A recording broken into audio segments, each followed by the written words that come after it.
የአዲስ አበባ ዩኒቨርሲቲ 75ኛ ዓመት የአልማዝ ኢዮቤልዩ የ2017 ዓ.ም የተማሪዎች ምረቃ መርሃ ግብር አካሂዷል። በ1943 ዓ.ም የአዲስ አበባ ዩኒቨርሲቲ ኮሌጅ በሚል መጠሪያ በ33 ተማሪዎች ስራ የጀመረው ያሁኑ አንጋፋው የአዲስ አበባ ዩኒቨርሲቲ በ75ኛ ዓመት የአልማዝ ኢዮቤልዩ የምረቃ መርሃ ግብሩ በአጠቃላይ 6849 ተማሪዎችን አስመርቋል። በምረቃ መርሃ ግብሩ የፌዴራል ፕሬዝዳንት አምባሳደር ታዬ አጽቀሥላሴ ለተማሪዎች እንኳን ደስ አላችሁ መልእክት አስተላልፈዋል። ዩኒቨርሲቲው ላለፉት 75 ዓመታት ሲመራመርና ሲያስተምር የኢትዮጵያ አእምሮ ሆኖ ቆይቷል ሲሉም ተናግረዋል። በዚህች ቀን ለመታደም አምሾር እርግጠኛ ነኝ በርካታ እንቅልፍ አልባ ሌሊቶችን አሳልፋችኋል።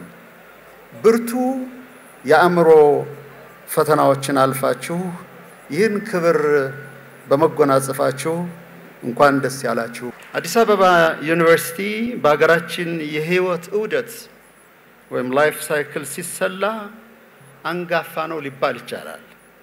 ለ75 ዓመታት ሳይታክት ሲያስብ ሲመራመርና ሲሰራ የቆየ የሀገር አእምሮ ነበር ለማለት ይቻላል።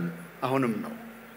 በሀገራችን የብዝሃተ ስርዓት ህላዌ ለተከታታይ ትውልዶች ሐሳቦችና ህልሞችን ያቀበለ የባህላችን የትስስራችንና የመተሳሰባችን መናኸሪያ ጭምር ነው። ከ50 ዓመታት በፊት ከዚሁ ዩኒቨርሲቲ እርሳቸውም ተመራቂ እንደነበሩ ያስታወሱት ፕሬዝዳንቱ ተመራቂዎች ኢትዮጵያን በዓለም መድረክ ቀዳሚ ሀገር ለማድረግ በህይወት ጉዟቸው ሁሉ ኢትዮጵያን ማስቀደም እንዳለባቸው መልእክታቸውን አስተላልፈዋል። ሁሉን መርምሩ መልካሙን ግን ያዙ የሚለውን በአዲስ አበባ ዩኒቨርሲቲ ዋናው ግቢ የሚገኘውን የዘመናት መልእክት ያወሱት ፕሬዝዳንቱ ተለዋዋጭ ጂኦፖለቲካና ጂኦኢኮኖሚ ባላት ዓለማችን ሁኔታዎችን በመገንዘብ ያለመታከት ሀገራቸውን እንዲያገለግሉም ለተመራቂዎቹ አሳስበዋል።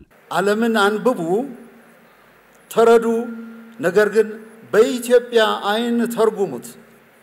ስነ ጽሑፍን አጥኑ፣ ሆኖም ኢትዮጵያዊ ትውፊትን አትርሱ።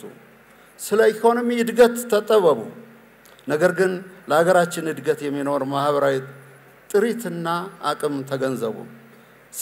ስነ ጥበብና ኪነ ውበትን ተራቀቁባቸው፣ ነገር ግን ሁልቆ መሳፍርት የሆነውን የኢትዮጵያን ገጽ ጸዳልና ባህሉን መርምሩ።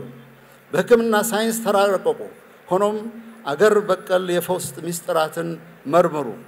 የዓለምን የጂኦ ኢኮኖሚና ጂኦፖለቲካ አዝማሚያ ተንትኑ፣ ግን የኢትዮጵያን ፍላጎትና ብሔራዊ ጥቅም ማዕከል አድርጉ። የዛሬ ስኬታችሁ የሚለካው ለኢትዮጵያ በመታደርጉት አስተዋጽኦ ነው ያሉት ፕሬዝዳንቱ ዓለም አቀፍ ችግሮች እየተበራከቱ በመምጣታቸው የኢትዮጵያን ፍላጎትና ብሔራዊ ጥቅም በማስቀደም ማገልገል እንደሚገባም ለተመራቂዎቹ አስገንዝበዋል። የዛሬ ስኬታችሁ የሚለካው በራሳችሁ የትምህርት ደረጃ ወይም pedestal of knowledge ወይም የእውቀት ማማ ሳይሆን እስካሁን ያገኛችሁትን ዕውቀት ተስፋለኝ መሰረት በማድረግ በመትለውጡት ህይወት ለኢትዮጵያና ለህዝቦቿ የምታደርጉት አስተዋጽኦ ነው።